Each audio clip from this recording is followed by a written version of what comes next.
The single best proof that history exists is just the flow of people around the world. Everybody wants to get out of these poor, underdeveloped countries and go to Los Angeles or London or, some developed part of the world, because they essentially want to skip over all this, historical development that they've been denied in a certain sense.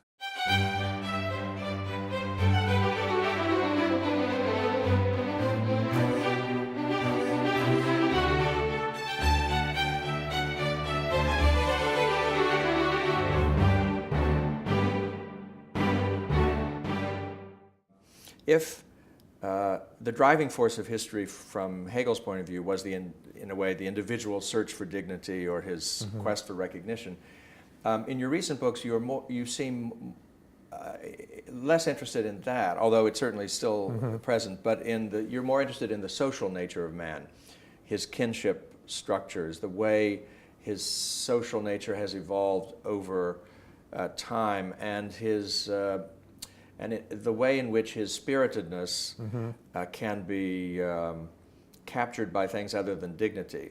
It can be captured by love of one's own and preference for one's own people or one's own ethnic group or whatever. So do you have, is history running, as it were, on two tracks? I mean, there's the individual and his destiny with dignity in mind, and then there's also political man or social man who's doing something else. Well, I don't know that those are separate tracks. I mean, Hegel said that the big driver of politics was recognition, the desire for recognition of one's dignity. And he argued that, the modern solution was the only rational one, where dignity is based on my individual worth, which is universal and shared by all human beings. But you can be recognized for a lot of other things. You can be recognized as a member of an ethnic group or a religious sect. And if you look around the world today, a lot of the conflict are recognition, like the stuff that's going on in the Middle East right now. I don't think it's actually being driven in many cases by actual piety. It's being driven by the demand, that I come from a religion that has been humiliated, and I want to show that, my beliefs are equal, if not superior, to yours. And I think that's what's driving a lot of the fanaticism. The same thing with nationalism, which still remains a very powerful force in many parts of the world, where what I want is not my dignity as an individual recognized, it's my dignity as a Ukrainian or a Russian or whatever.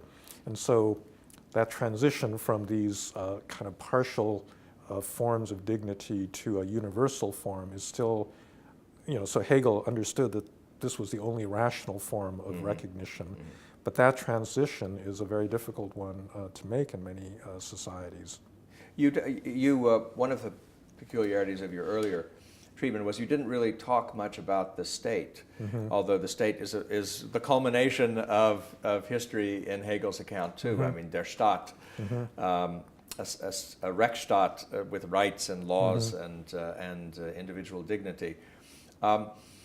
It interests me that in a certain way one could say you almost have moved from political philosophy to social science, or from Hegel to Weber, from your earlier work to this work. Does that sound correct, or have you consciously changed your weighting between political philosophy and social science? I'm not sure.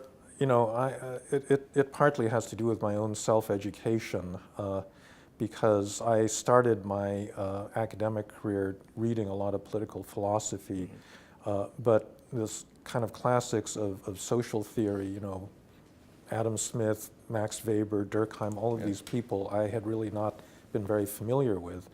But part of it also just stemmed from a practical orientation. So I spent a lot of time in developing countries looking at problems of development, where I think the social reality is really what defines the possibility for political institutions. And so, most of the great works of social theory were written in the 19th century, when Europe was making this big transition from an agrarian to a modern industrial society. And that's the same story that's playing out in China or in parts of Africa and so forth. So it just seemed to me that there was a social story that was critical to understanding how political institutions function. But the gap between that and the theory that I learned earlier is in many ways not that great, because Plato, in Book 5 of the Republic, the big problem is the family in a certain sense. The kinship is a kind of bedrock form of sociability, and you can't have political community if people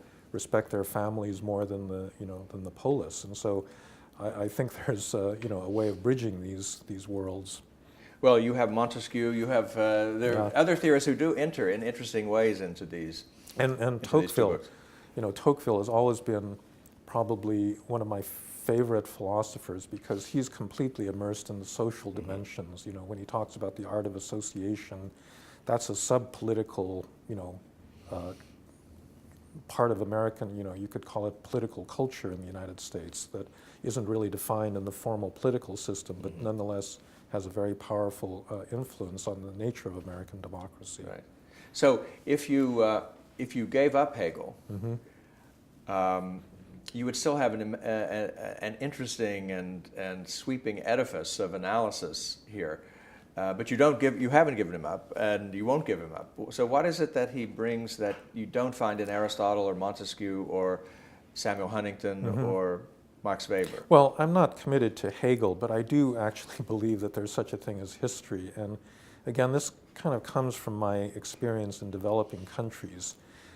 If you don't believe that there's such a thing as modernization, you should go to Guatemala and spend a lot of time in a rural village there where there's no health care, very low life expectancy, people don't have basic education, they're insecure because the war of all against all is basically, ongoing. And I think that, I like to say that to me, the single best proof that history exists is just the flow of people around the world. Everybody wants to get out of these poor, underdeveloped countries and go to Los Angeles or London or, some developed part of the world, because they essentially want to skip over all this, historical development that they've been denied in a certain sense. And almost nobody wants to go in the opposite direction. Very few Americans move to Guatemala to enjoy the drug gangs and so forth.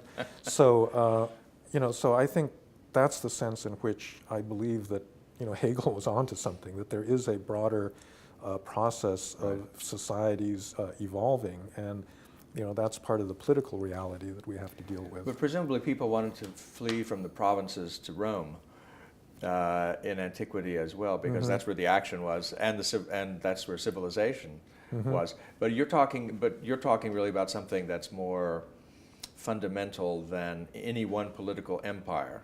That's right, and I think there's also been different stages determined by economics, basically. So an industrial society is really different. Rome never got beyond the level of being a large agrarian society. Right. But that's really different from Britain in the 19th century. That's certainly different from Singapore, today. Sure. And so there, in a certain way, I mean, Weber's insight was partly the questions that he asked about the origin of capitalism, which for him meant somehow the origins of modernity, at least in some very deep sense. Yes. And you agree with that in part, but not completely. Well, I do agree. He got a number of things wrong, but I think the questions that he was asking were fundamental. So he basically stood Marx on his head. Marx said everything is just economics, and the ideas are just a superstructure that the capitalists use to justify their exploitation.